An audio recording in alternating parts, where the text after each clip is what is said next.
Your body is having conversations about your emotional state that you never authorized. Right now, trillions of organisms living inside your gut are manufacturing the very chemicals that determine whether you feel hopeful or defeated, energized or drained.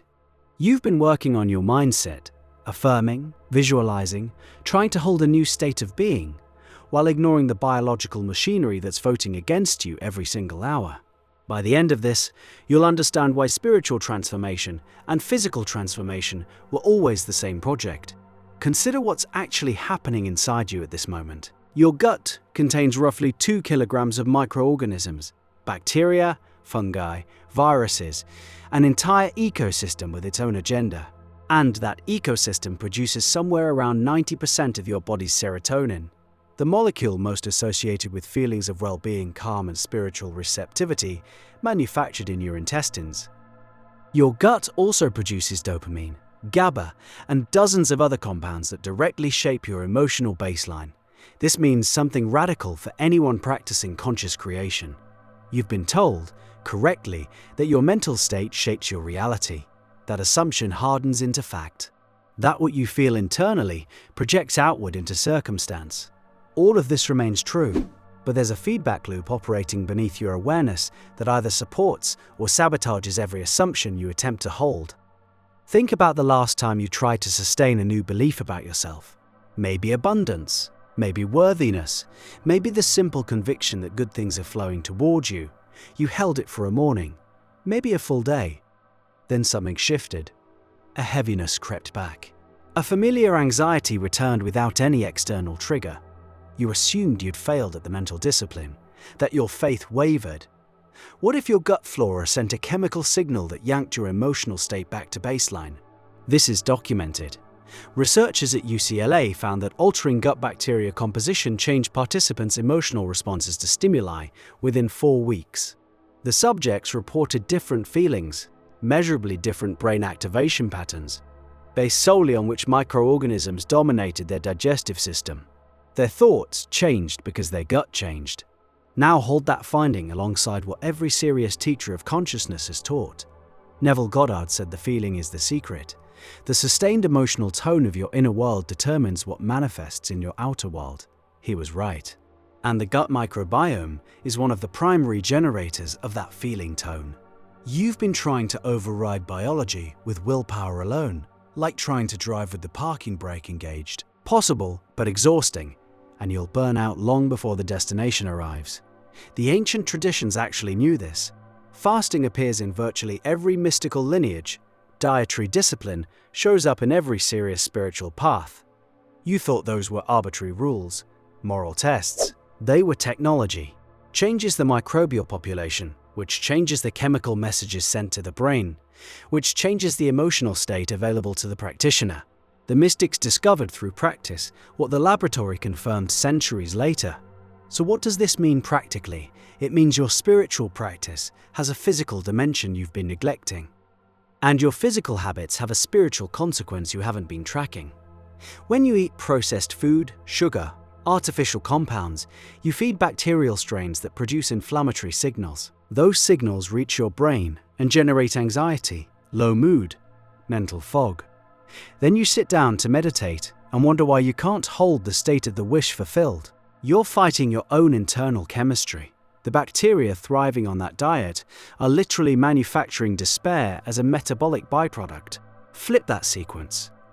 When you feed the strains that produce calming, elevating compounds through fermented foods, diverse plant fiber, adequate rest, your emotional baseline shifts upward.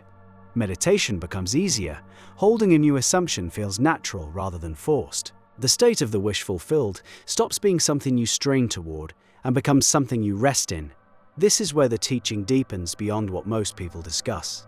The relationship between mind and body runs in both directions simultaneously.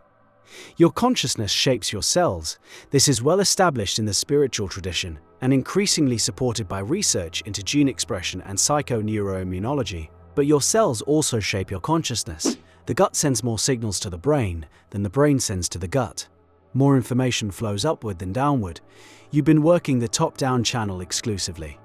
Affirmations, mental diet, controlling your inner speech, all powerful practices, all necessary, and all operating against resistance when the bottom-up channel is flooding you with chemical messages that contradict your chosen state. The master manifestors, the ones who seem to hold states effortlessly, who radiate a frequency that bends circumstances around them. I've been retuning my music to 432 Hz through Attune, link in the description, because something about that resonance lands differently. They've aligned both channels. Whether consciously or through intuitive living, their physical habits support the emotional states their spiritual practice cultivates. The alignment creates a resonance that makes manifestation feel like gravity rather than effort. Here's where most people get stuck, though. They hear this and think they need a perfect diet before their spiritual practice can work. That's the wrong conclusion. Both channels have power.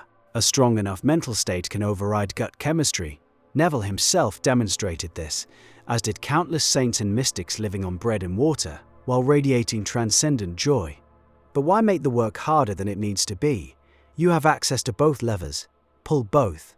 Start noticing the connection in your own experience. Track what you eat alongside your emotional states for 2 weeks. Watch the pattern emerge. You'll see mornings where your meditation flows effortlessly. Trace back to what you consumed the previous day. You'll find afternoons where anxiety appeared from nowhere. Look at what you fed your gut that morning. The correlation will startle you with its consistency. The Hermetic principle of correspondence, as above, so below, encodes this truth at the level of universal law. The physical mirrors the mental, and the mental mirrors the physical. They're one system viewed from two angles.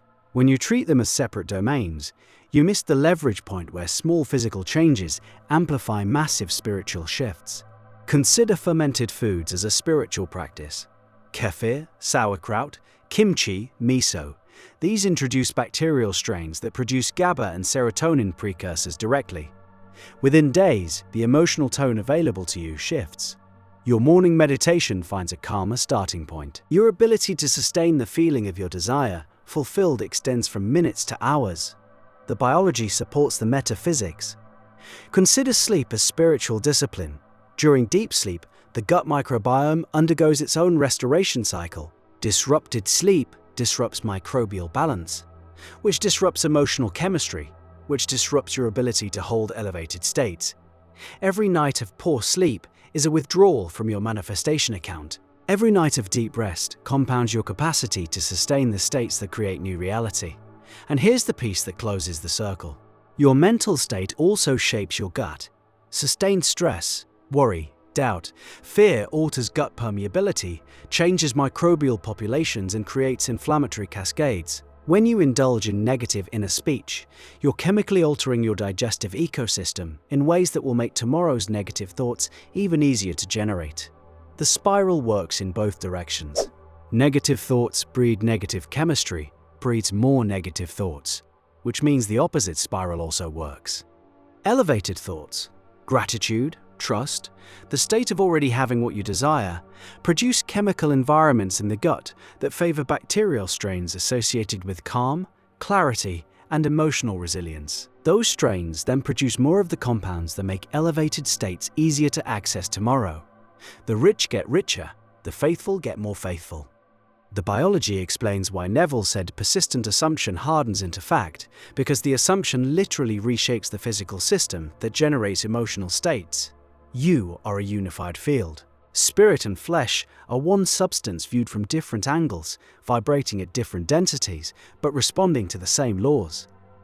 When you treat your body as separate from your consciousness practice, you leave enormous leverage on the table. When you treat them as the single system they are, small efforts compound exponentially. Your gut is casting votes for your emotional future, with every meal, every rest cycle, every moment of sustained inner speech. Those trillions of organisms respond to what you feed them, physically and energetically. They don't distinguish between the food on your plate and the thoughts you marinate in. Both reshape the colony. Both determine what chemicals flood your bloodstream tomorrow morning. The discipline of manifestation was always a whole-being discipline. The mystics who fasted knew it. The monks who regulated their diet knew it. The practitioners who combined mental diet with physical diet and achieved results that seemed miraculous. They were working both channels in harmony. You can do the same. Starting today, Feed the body what supports the state you're choosing to live in. Feed the mind the assumptions that reshape the body from the inside. Watch the two channels amplify each other until the state you once struggled to hold becomes the state you struggle to leave. Your biology was never the enemy of your becoming. It was always a willing collaborator, waiting for coherent instructions from both directions at once.